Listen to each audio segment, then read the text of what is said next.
I mean, at the end of the day, all that really matters is if you learn and grow, right? So if I'm not learning and growing, then what's the point? 2008 Lincoln MKX all-wheel drive with the 3.5 liter, 199,000. Comes in with a check engine light and a concern of running rough in the morning. Seems to be worse now, or seems to be getting worse. You can see we got a generator control circuit fault in there, but this P0201 injector, cylinder 1 injector circuit fault is what we're after. Obviously somebody has cleared the codes with the P1000 in there. So it looks like our cap monitor and our evap monitor have not passed. So I made a note of that. Anyways, did a quick visual. Obviously this thing's got a lot of miles on it, so a lot of deterioration on the wiring and stuff, but I did a quick visual on all the wiring around where the injectors are down here under the intake. Cylinder 1 is obviously on the back there, 1 through, well, 1, 2, 3, 4, 5, 6. So I didn't see any damage to the cylinder 1 injector harness. Kind of pulled it away from the valve cover because there's no protection on it at this point. In either case, we are current ramping all the injectors right here from this connector. This wire right here is our main power feed for all of our injectors. As you can see, they change wire color. So that's the violet green, and then it comes out as a blue through this connection.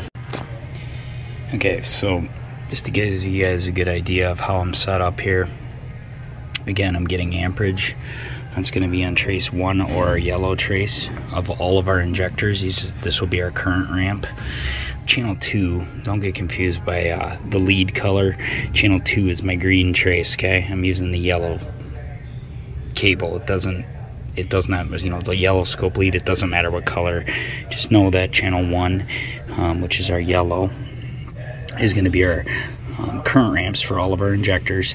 And then our second trace, which is the green trace, is going to be the control for cylinder number 4. Now, cylinder number 4 is right here. Cylinder number 4 is injectors right here, okay? The blue wires to each injector are their power feeds, okay? I'm back probed into the control side of that injector on cylinder 4, and I'm using that as a sync so that I can take my firing order and identify which cylinder is which, okay? Scope setup, real straightforward. I got a filter on my amp clamp just because it can kind of get noisy. I'm on a 500 millivolt scale, which is basically going to be a 5 amp scale when you do the conversions in a low amp 20 setting for the clamp.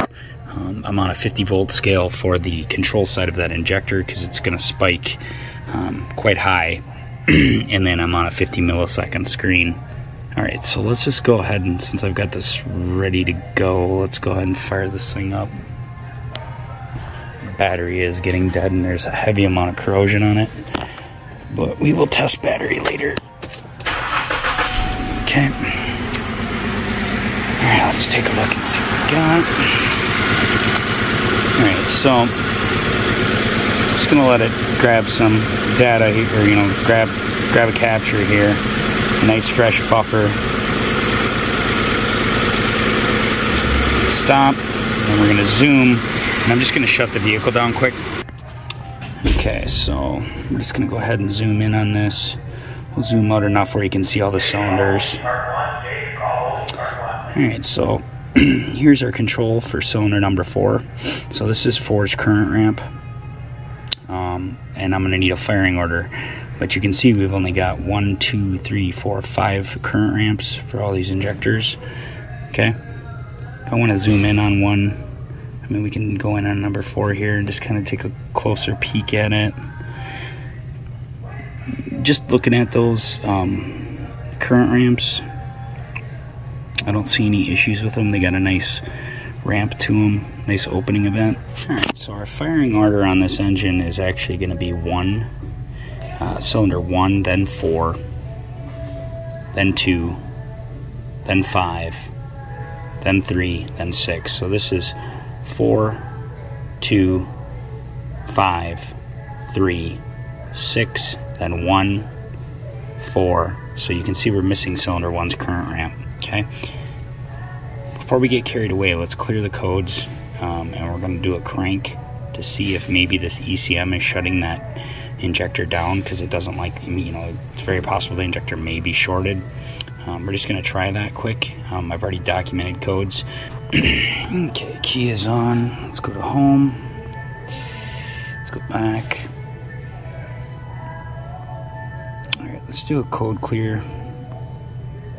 So I'm going to let this dump all the codes out, and then we're going to try that just to confirm that that's not inhibiting that control circuit for that injector, okay? Okay, so our code clear is done. We're gonna hit OK. And I'm gonna cycle the key off just to make sure, and then cycle it back on. Okay, so let's go back out. Scope. Let's save this. Alright, we're gonna stop it. Zoom out. Alright, shut it off. Let's see if we got it on that initial crank up. Yeah, we got nothing. Still missing that injection pulse. Okay. I'm gonna just see if I can disconnect injector 1 here, and we're just gonna do some quick checks at the actual connector for the injector, and then we're gonna bring that connector out, and we're gonna test for the power feed to it. It should have, obviously, you should be able to light up at least a 5 amp test light with, you know, with the key on or whatever, and that fuel pump relay energized for the power feed, which will be the blue wire. The other wire is the control, so what we will do is we'll hook our test light to battery positive, and then we'll just check the control with the test light and see if we see flashing when it's cranked. That'll at least tell us, you know, we got control and a power feed down here, and if we do, you know, we're pretty much done. It's most likely an open injector or shorted injector, okay? But if we don't see control here, or we don't see a power feed here, well, we either got an open somewhere from here to the ECU, or you know, a bad driver, injector driver in the PCM, okay? It's really the only options we would have there. So let me get that disconnected. I just want to give some clarification, okay? I was going to put a note in here, but I'm using my MAC test light. It's an incandescent. It draws about I've tested the test light. I would suggest that if you haven't done that with all your test lights, for those of you that don't know, you should know what your current draw is on any test light you're going to use on a circuit. It's very important, so you know what you're loading that circuit with. In this particular test that I'm about to do, I'm loading this circuit with a 160 milliamp test light. Okay, so that light is only going to draw 160 milliamps. I know I had said it should be able to light a 5 amp test light. It should be able to light that. But because I don't suspect any harness damage, and I just want a quick check, you know, when I don't got amperage at all on an injector, chances are it's not a short to ground or a resistance issue. It's most likely a full open in that power feed or that ground control side circuit. But we also got to keep in mind that we're testing a control driver within a PCM. So will it hurt that PCM if you put a bigger test light on it? It's control, hooked to battery positive. So if you take let's say you take a 5 amp test light, right? And you hook it to battery positive, and you take the ground side or the positive side, doesn't really matter. But you're hooked to battery positive with one side of the test light, and you're going to test that control.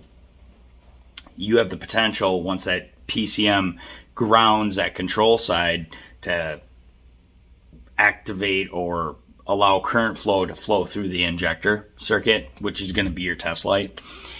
You're going to be pulling 5 amps, and that inrush current on a 5 amp test light could be upwards of 25 amps, honestly. If you've ever looked at inrush current on a test light, it can spike quite high.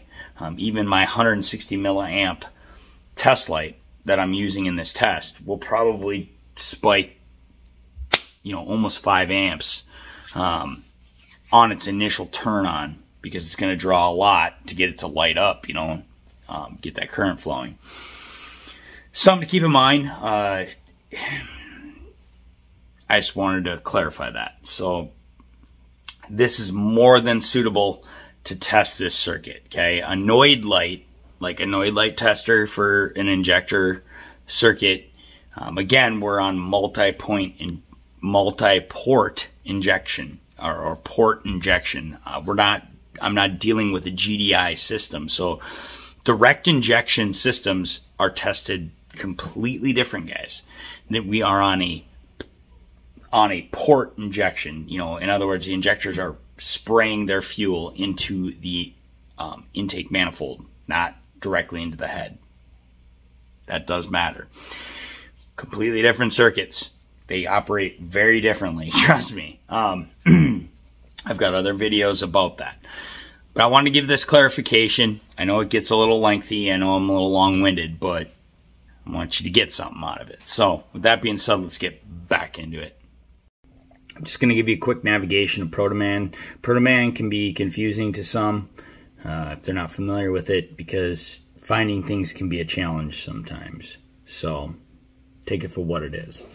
Anyways, I'm concerned about the injectors. So let's go to the wiring diagrams tab here. And if we go to system wiring diagrams, where we want to go is engine performance. And you can see it pulled up 3.5, and there's 1 of 5 diagrams, okay? So we're going to scroll down and look for our injectors.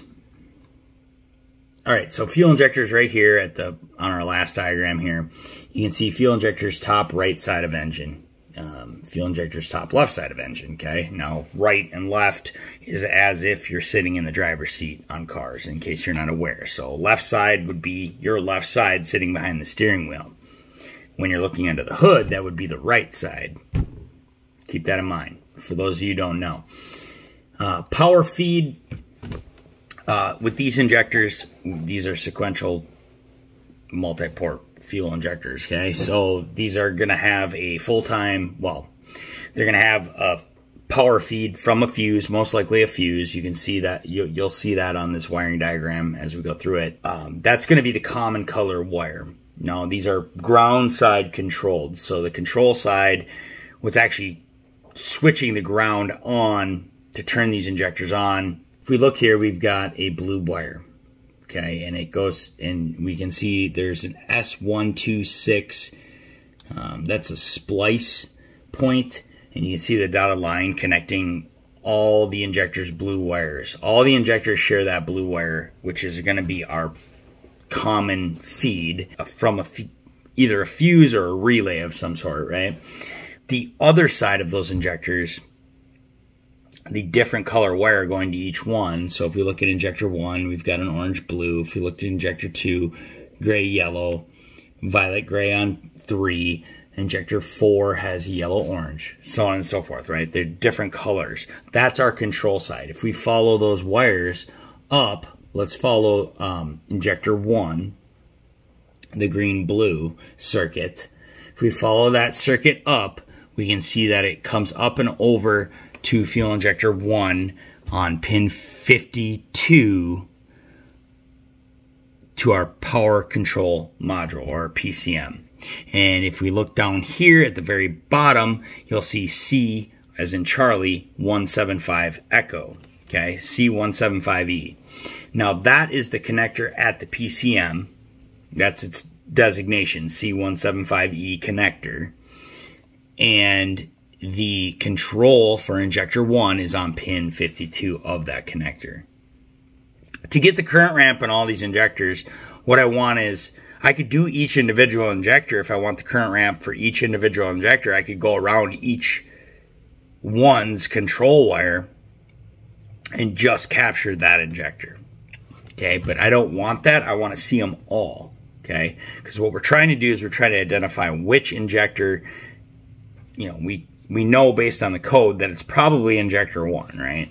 But just to be 100% sure, and for the sake of testing, I want to know how to identify cylinder 1 injector using a control circuit waveform with our lab scope.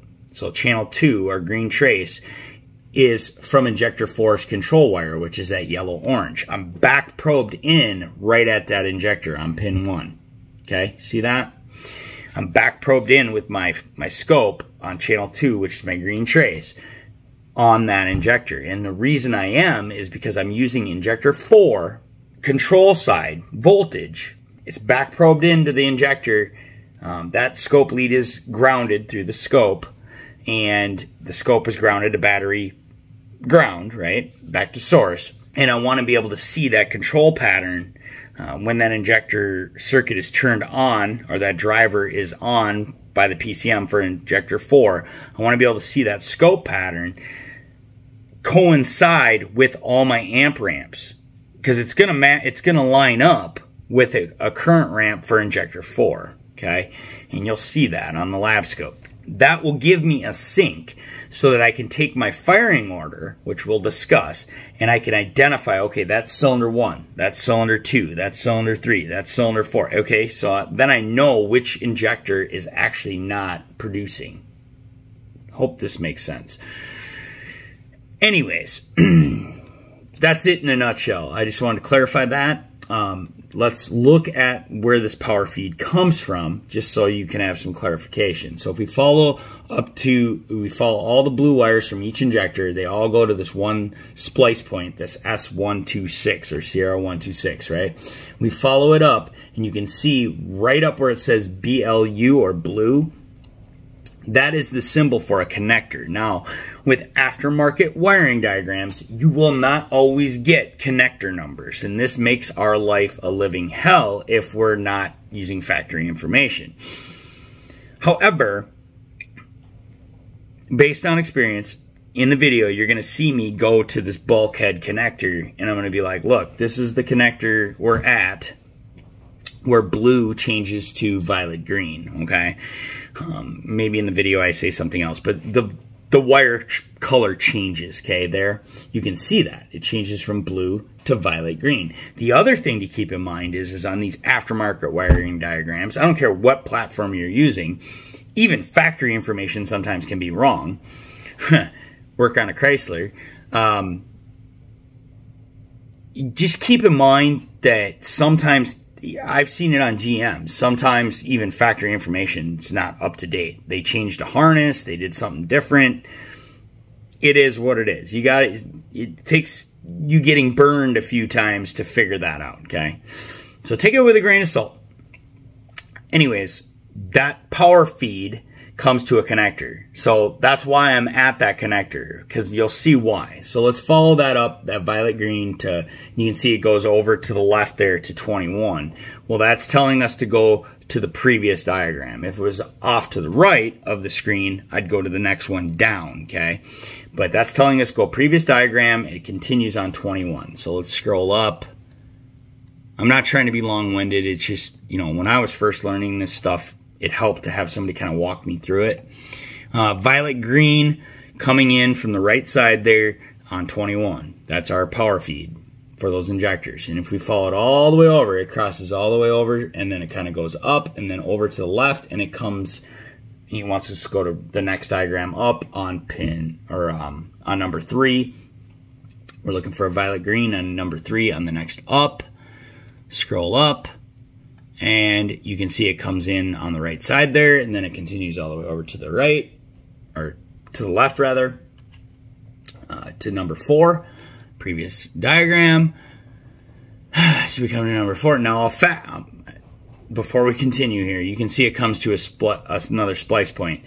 On a factory diagram, guys, this is going to be a lot easier, trust me. If you're working for Ford or Lincoln or whatever, their diagrams are going to be similar probably to GM's OEM diagram, and you're going to be able to see all your injectors with everything you need to know right there. Okay, probably with hyperlinks too to get you to where you need to be. But in the aftermarket, it's a little different. Everything's kind of construed into one. It can be accurate, it's redrawn, but at least we have something to go on, okay?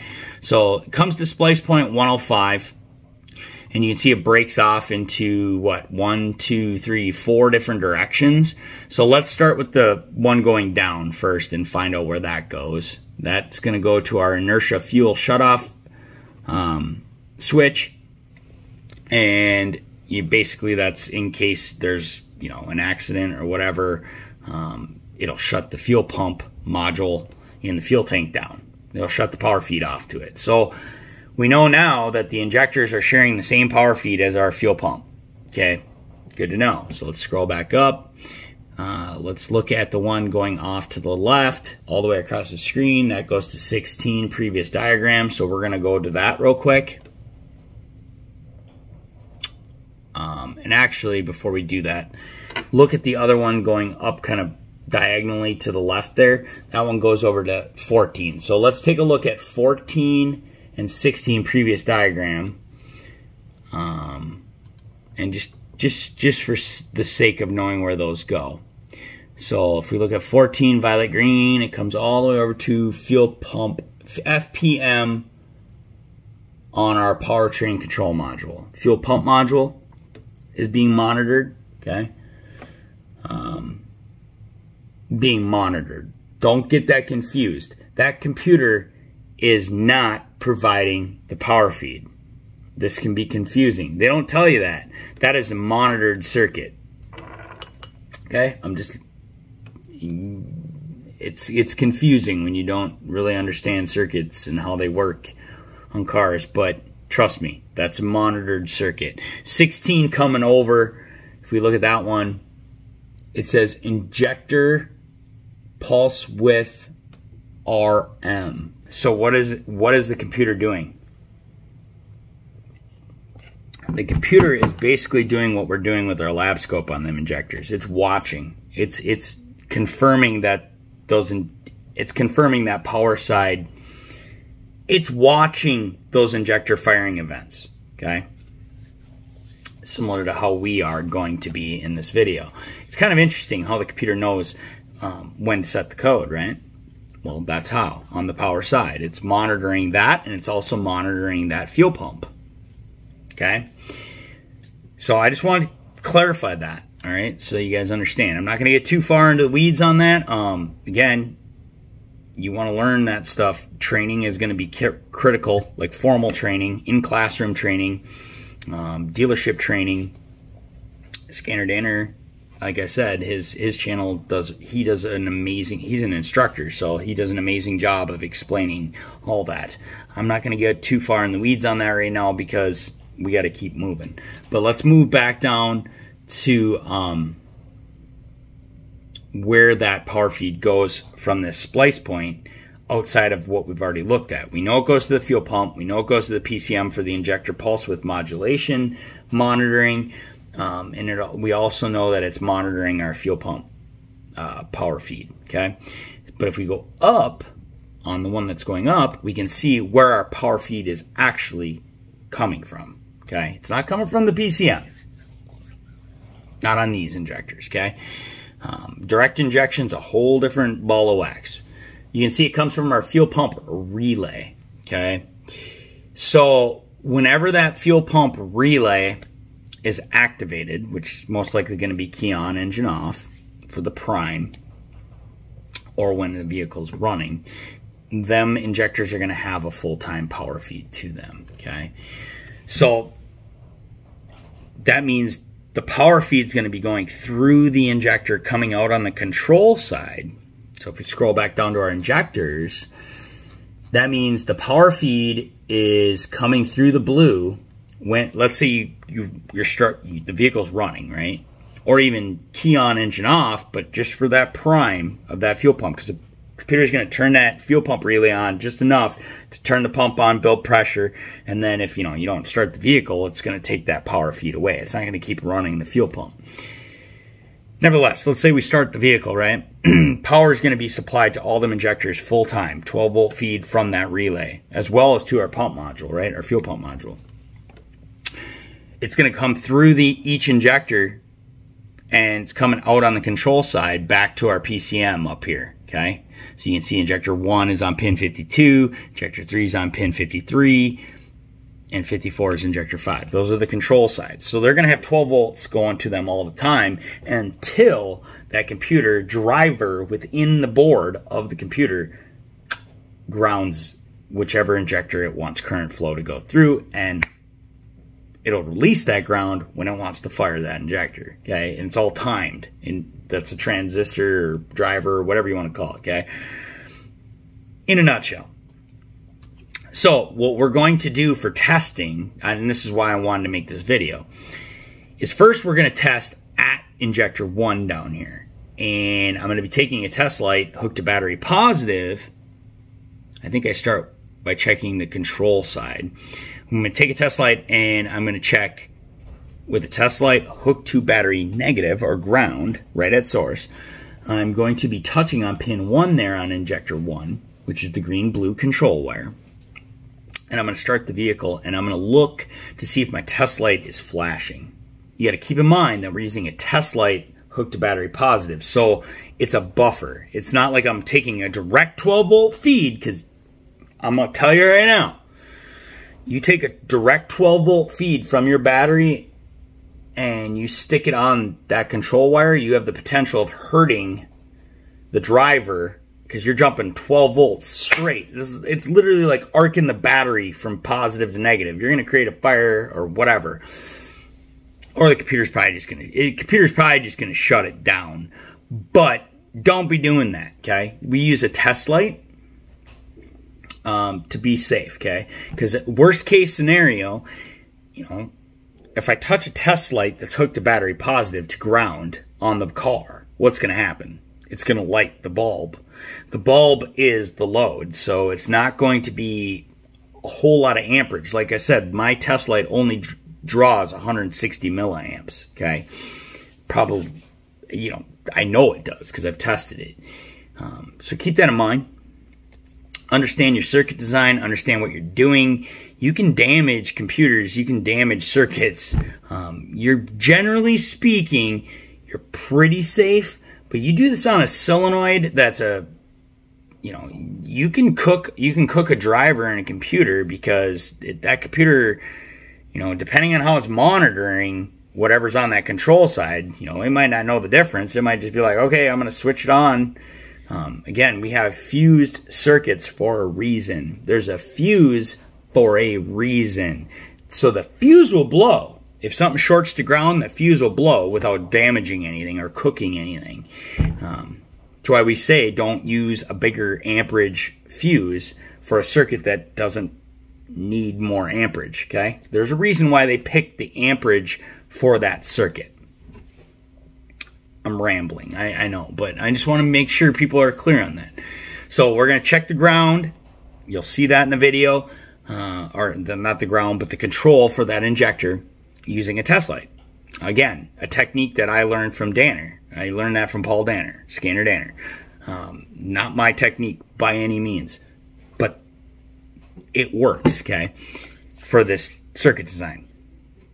Same thing for the power feed. We're just going to switch our test light from battery positive to battery ground, and we're going to start the vehicle, and we're going to check that blue wire at injector 1 and make sure that we have a lit test light, meaning we have 12 volts there, we have a good power feed.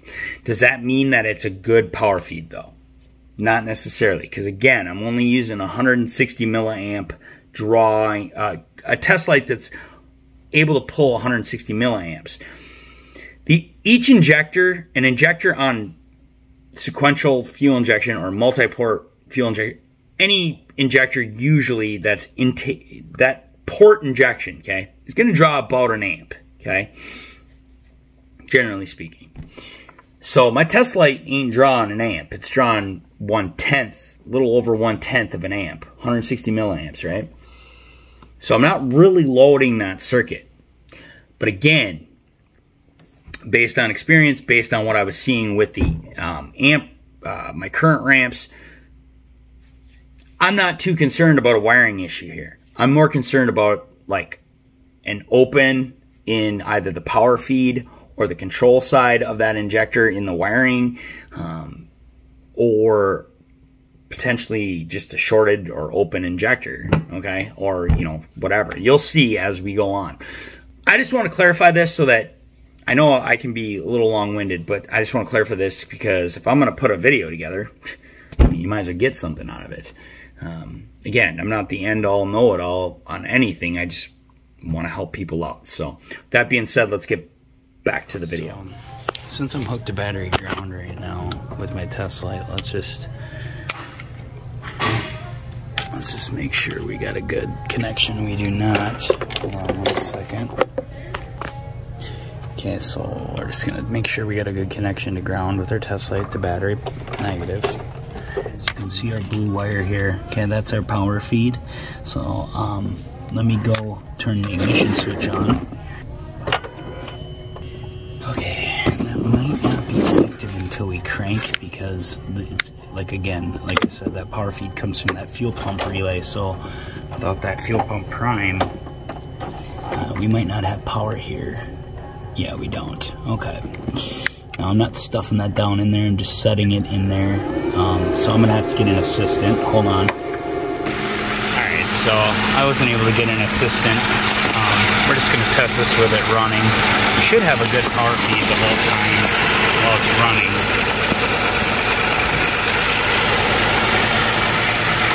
Let's touch that. And there it is right there. So we've got our power feed to the injector. So I went ahead and I switched it over to battery positive. We're just going to confirm we got good connection, and we do. And before I get that assistant, let's just try it once. So we're just going to touch our control wire here. There you go. So there's our control. It is there. It's going to be dim. The control is there. The power feed is there. So we just got a bad injector. I guess we could ohm it if we wanted to, but we'd have to do that from the PCM. Okay, so let's take a look at what we're testing here for resistance. What we're doing, I've drawn my meter here, and I've drawn, you know, one lead red, one lead black. It doesn't matter. It can be switched vice versa. When you're doing resistance measurements, even voltage, it's just going to read negative voltage. Just difference in potential. But we're doing a resistance measurement. Okay, and where we're getting our resistance measurement is from this C175 PCM connector, disconnected from the PCM, and we're front probing that pin 52. Now use the appropriate pin to do that. Don't be stuffing your meter into that pin, or you're going to have pin fitment issues. I'm using a little pin, back probe pin, and I'm just touching that pin 52. I'm not stuffing it in there and spreading terminals, okay? I'm just touching pin 52 at fuel injector 1. It's control here on the green-blue circuit CE205, right? I'm touching there with one end of my meter. The other end of my meter, I'm at this connector over here, that bulkhead connector that I show you in the video that's disconnected. Again, I'm disconnected here, and I'm disconnected at that bulkhead connector under the, you know, that harness, engine harness connector, and I'm disconnected at the PCM.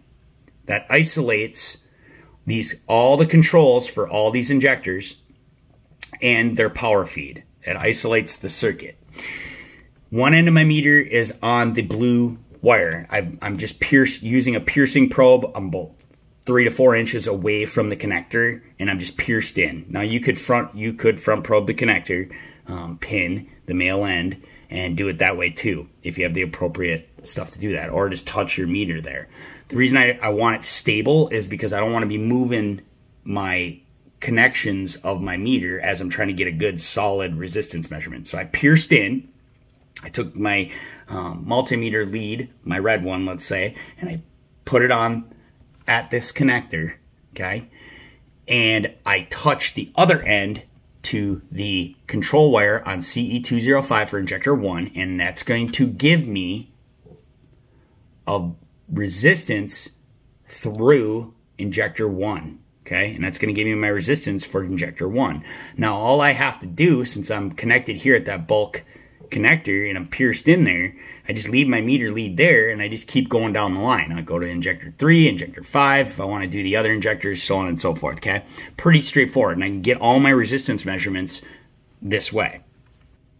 one of the biggest challenges when you're using ProDemand is trying to find out, well, which connector at the PCM, because I want a pinout of my PCM connectors, right? I need C175E pinout. Well, where do I find that? How do I identify which one is C175B on the PCM? There's 3 connectors on our PCM. You know, C175B, C175E, and C175T are our 3 connectors at our PCM. Where do I find that? Well, I can go to component locations up here, electrical component locator, and then I can go to control units. And if I scroll down, you're going to see powertrain control module PCM Edge. That's for the Ford Edge. We're not working with the Ford Edge. And powertrain control module PCM MKX. That's our Lincoln. And if we go over to the right, it says it's at the right front of the engine, see figure. Click on it. And what we want to do here is we want to zoom in on this figure. So we'll zoom in a little bit. No, come on. There we go. And if you look right here, this is our powertrain control module. You can see PCM C175T, C175E, C175B. So C175B, if we look, that line is going down right here. That's our first connector on the left on the PCM. C175T, or E rather, is in the middle. And then C175T is the far right one. Okay, so that gives us identification. That shows us where our PCM is located under the hood. It also tells us where C175E is. Okay, now I want the pinout. Okay, so let's go back out. All right, and let's go to wiring diagrams. And let's go to OEM connector and views. And if we look here, it gives us a list. Okay, let's scroll down and look for powertrain control module. Powertrain control module, 1 of 2 connector. Click on it, and boom, we've got C175B's front face view and all of its pins, okay, and descriptions of what those pins do or what they are. And it's all going to coincide with our wiring diagram. Then we have C175E, 1 of 2. There's the first part of it, second part of it. That's the one we're after. And then we have C175T. Okay, so I have pinouts available to me as long as I have access and I know how to navigate ProDemand. Yes, it's a little different and it's a little bit more tricky than factory information. But once you learn, that's why I stress in my videos, learn to navigate service information. Depending on what platform you use, learn to find the answer, because it'll make your life a lot easier, all right? Anyways, I'm kind of rambling again. But if we look at C175E, which is one we want to go after, and we click on it, one of the figures, you're going to want to print these, obviously. But you can see it kind of gives you orientation. Now, this is the front view, so disconnected from the PCM, that's the front view of that connector, okay? And which pins are what number and which ones are not used, okay? And if we look over here, it'll give you pin number on the far left, then it gives you circuit, which circuit it is, that coincides with our wiring diagram, what wire color, and then what gauge wire, what size wire it is. So if you do need to replace one or repin one, you know what gauge wire you need. And then it also gives us circuit function, okay, and what it is. You can see this is pins 1 through 27, so we don't have our pins we're looking for. It's on this one. Okay, let me move that to the center here. And then we're just going to zoom in a little bit. Okay, and I'll move this up. And the ones we're after is pins 52, circuit CE205, green, blue, 20 gauge wire, control module, powertrain, fuel injector, driver 1. Pin 53, circuit CE207, violet gray, 20 gauge wire, control module, powertrain, fuel injector 3. And then 5 is right below that on 54.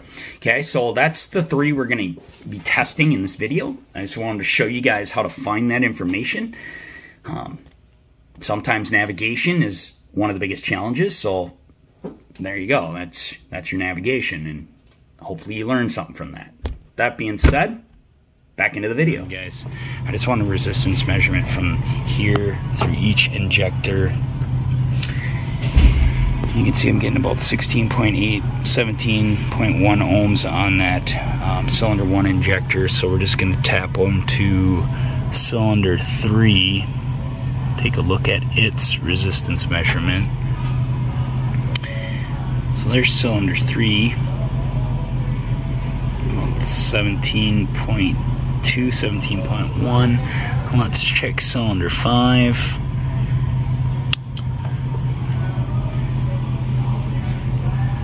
Okay, so there's cylinder 5, about the same. So they're all reading about the same resistance, okay?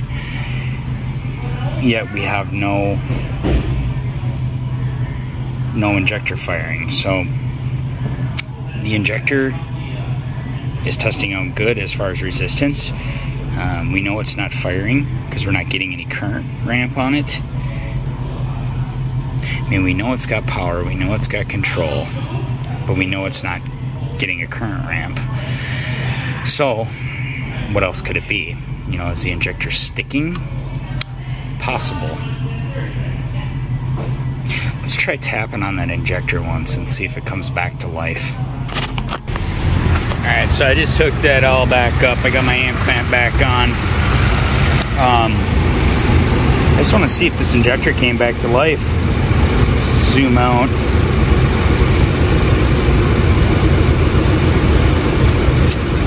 Let's see, stop, zoom. You know, we were messing with it. Still no injection. So, what we can do here is we'll go to record, bring our time base out just enough, and then what we'll do is we'll set a trigger. So set up, trigger, I'll trace one. I don't got a sync on, guys. We know which one's missing. Bring our trigger down. There it is. Okay, so let's bring the trigger in there. There we go. So that's gonna at least hold.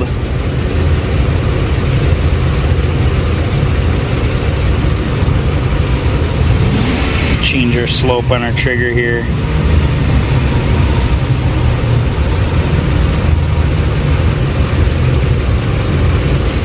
I just kind of want to hold it in place to see if I can see it come back to life as I'm smacking on it. I mean, the resistance measurement's the same, so who knows, maybe it'll come back to life. I'll try this flat blade once, so I can get down in there and kind of tap on the body of it.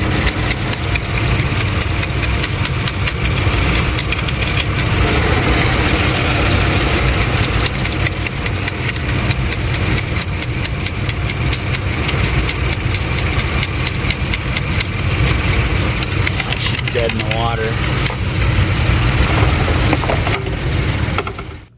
Alright guys, I hope you guys got something out of that. This is the diagnostic process. This is the process we use to know when we call an injector or whatever. Now we know without a doubt that we have a stuck injector. It's not going to become unstuck. At the time of the release of this video, I'm currently working on the repair. I did actually record myself replacing this injector. If you want to watch part 2, great. It will not be up until I'm done editing it and getting it all put together, okay? So stay tuned for that. Thanks for watching. God bless you. I hope you learned something. That's really what I know I can get long-winded and it gets drawn out. But to be honest with you, that's how I learned when I was first getting into doing this type of work in the shop, okay? I learned from other guys in the field. Like I mentioned, Scanner Danner Premium, Scanner Danner, Paul Danner definitely taught me a lot. These are not all these testing techniques you see me do in any of my videos. I've learned them from other people in the field, other professionals out there, whether it be on YouTube, whether it be in a classroom, no matter what, go to training, take advantage of what's available to you, and understand that there's a lot of technicians out there that are trying to teach, okay? I'm not asking for a lot. I just want you to learn something, okay? If somebody gave me the knowledge and shared something with me, I'm returning the favor, okay? With that being said, have a great weekend or week or day or night, whatever it may be, and God bless you. See you on the next one.